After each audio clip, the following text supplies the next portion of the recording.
Last year we shared that Daniel Stefanoff and fellow pro staffer Brandon Pittman harvested 2 good bucks on Daniel's farm in Oklahoma.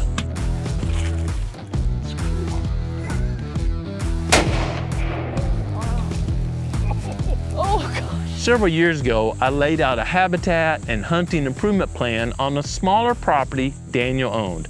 He spent some time fixing it all up, and someone wanted it more than he did, so we sold that property and bought a larger parcel in the Cross Timbers area of Oklahoma. On this new property during the past few years, Daniel's opened up the forest canopy, used prescribed fire to stimulate the growth of beneficial native species, and established several high-quality food plots. When Daniel first got this property, there weren't many critters in the area because there wasn't any quality habitat in the neighborhood. But as Daniel started improving the habitat, more and more critters were there, and their quality also improved. There are now several great-looking bucks using Daniel's property.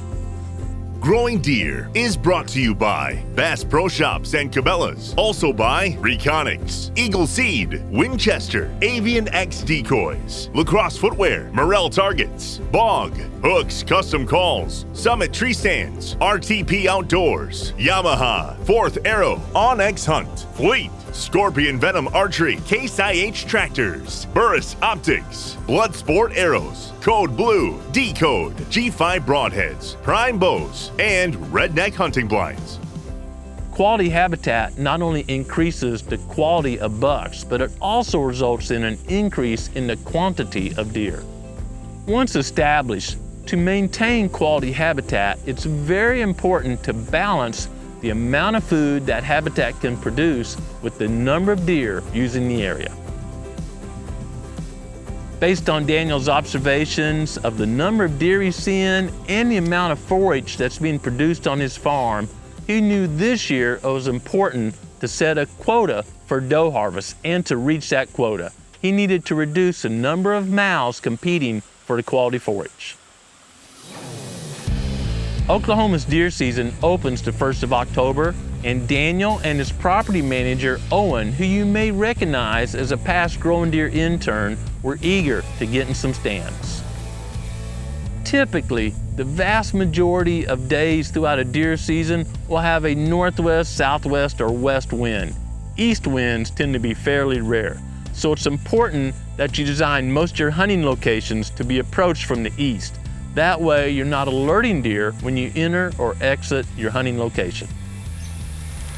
It's Saturday, October 3rd. Owen and I are finally hunting. We're sitting in a set of summits in a big food plot. We got a west wind, so we came in from the east. Wind in our face, got it very nice and quiet. There's a pile of does that go in this field every night. We've done a bunch of habitat improvements. Our deer numbers are way up, so it's time to thin that down. I'm super excited. Like the rest of you guys, this has been a hectic year for me. I'm thankful to be up in a tree, thankful my family's healthy, and looking forward to a great hunt and a great season. The location they chose to hunt overlooked a food plot that had been planted this fall with Eagle Seed's Fall Buffalo Blend. The area Daniel's farm is located has been in a wicked drought for several weeks, as had much of the area throughout the Midwest. The drought conditions, as well as the number of deer, are limiting the amount of quality forage produced in Daniel's plots. White-tailed deer typically eat about 6 to 8% of their body weight daily. That means if a deer weighs 100 pounds, they're going to consume 6 to 8 pounds of forage every day. So let's take that a bit further.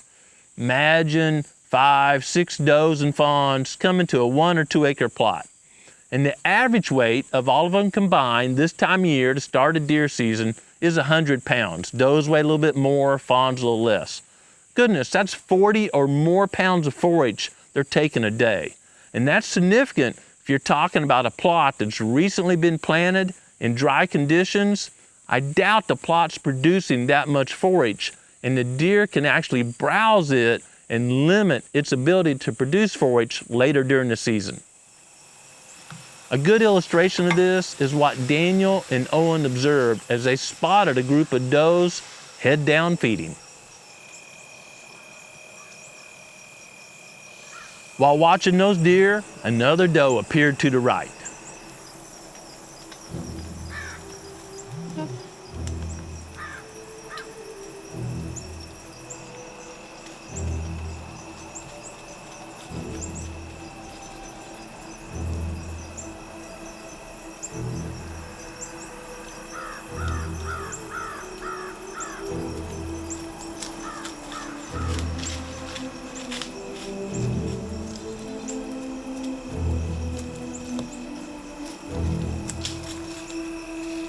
The does milled around in the timber close to the tree where the stands were hung, and Owen watched them as Daniel was scanning the plot.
Yeah. Yeah.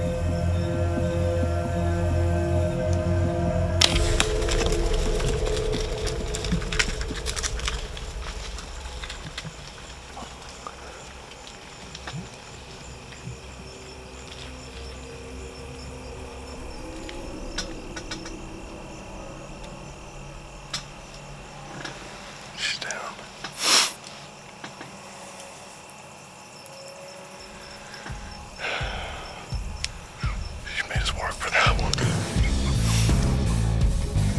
If you've ever been at full draw, waiting for a deer to maybe move a little bit and present a shot, you know they can all of a sudden take some steps and change the distance between the hunter and the deer significantly. That can mean the hunter needs to let the bow down, range the deer again, and come back to full draw. That's a lot of movement that may result in a missed shot opportunity. Fortunately, this year Daniel started using the Burris Oracle sight. It's a sight that allows bow hunters to range anytime they want. So while Daniel was still at full draw, he could continue ranging the doe, and when there was a shot opportunity, he was ready, the pin was set, and all he had to do was make a good release.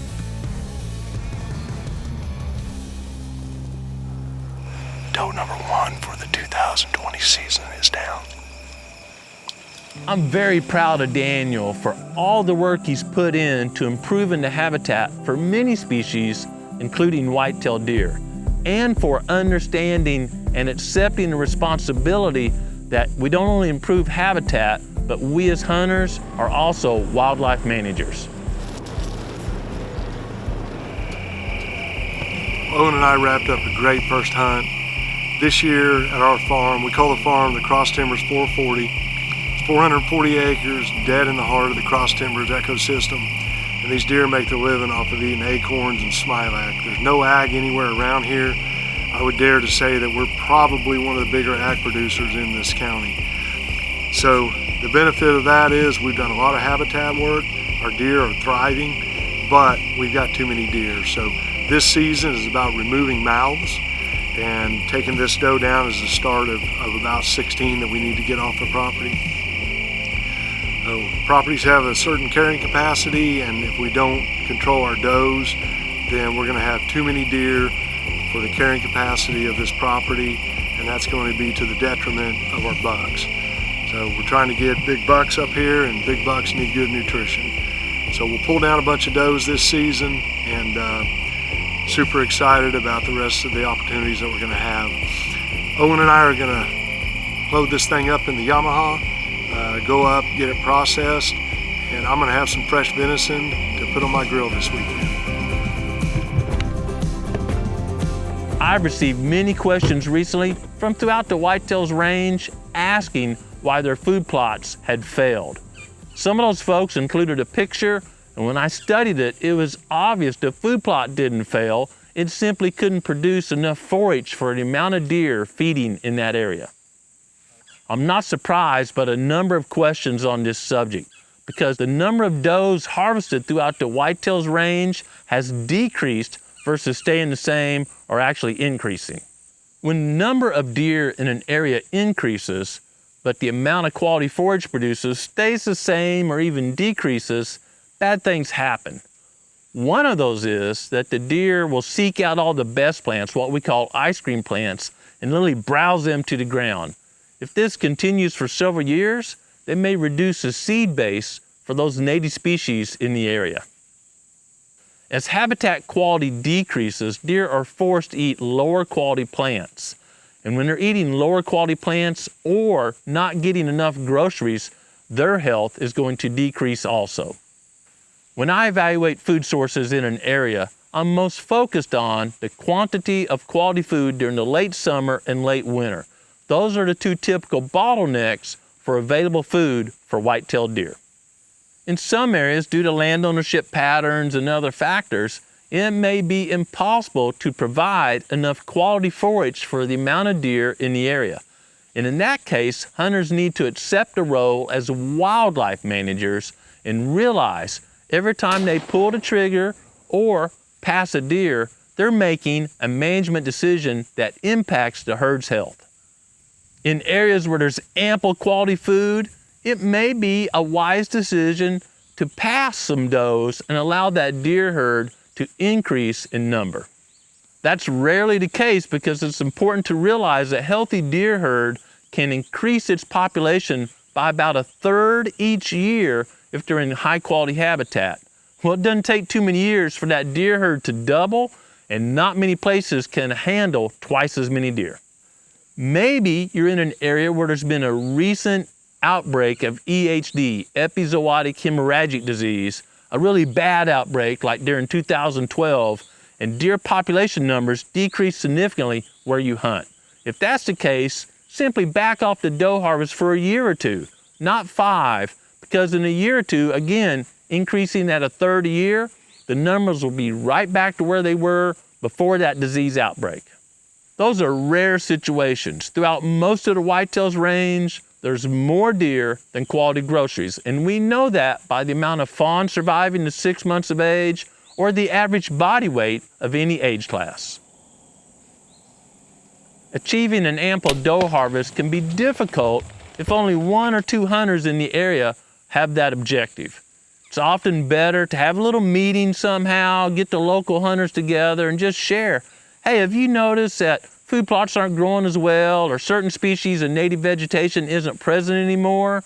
And to turn this around before the deer herd plummets, we need to all pitch in and tag a few more does this fall.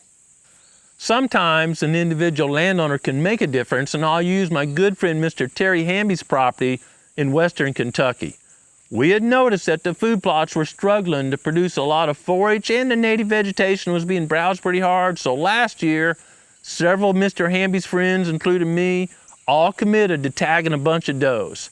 I tagged 7 does and 1 buck because I wanted to do my share in managing that deer herd to improve the herd and habitat quality.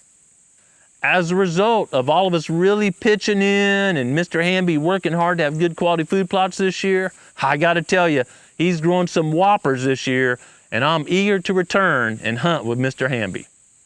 To be really candid, I visit with a lot of hunters that know they need to harvest more does, but they say the same thing year after year after year. Well, I'm gonna wait till late season or till after I tag a buck before I start hunting does. And in that case, they almost never reach their doe harvest objective. There's several reasons why. As season progresses, there's more hunting pressure. Those old nannies get pretty wise and they can be tough to harvest. And then the hunter's hunted quite some time. He may not feel like getting out in the cold and going hunting. The best strategy, if you know the habitat needs some relief, if you need to work on balancing the amount of deer with the habitat quality, if you need to harvest does, you need to start the opening day of season. You need to accept the role as a wildlife manager. Even if you're hunting on public land and you've noticed, guys, there's a browse line, poison ivy's browsed up 6 feet tall, or all the lower limbs have been browsed on, whatever the indication is, maybe its body weight seems to be getting lower and lower each year. You need to accept that role, fill your doe tags, fill some of your doe tags anyway, and help be a manager. Help improve the habitat and the deer herd by taking the necessary amount of does so that habitat can recover. In addition to each hunter accepting their role as a wildlife and habitat manager, no matter where they hunt, let's never forget the hunter's original role, and that is of a provider. We need to provide meat for our family, friends, maybe our community, and harvesting does to benefit the habitat and help others is a critical role, almost a badge of honor that every hunter should accept. If you'd like to learn more about wildlife and habitat management or processing venison, check out our social media. Making observations about habitat quality is a great way to enjoy and understand creation. But more importantly, I hope you take time every day to study the Creator's Word and apply it to your life. Thanks for watching Growing Deer.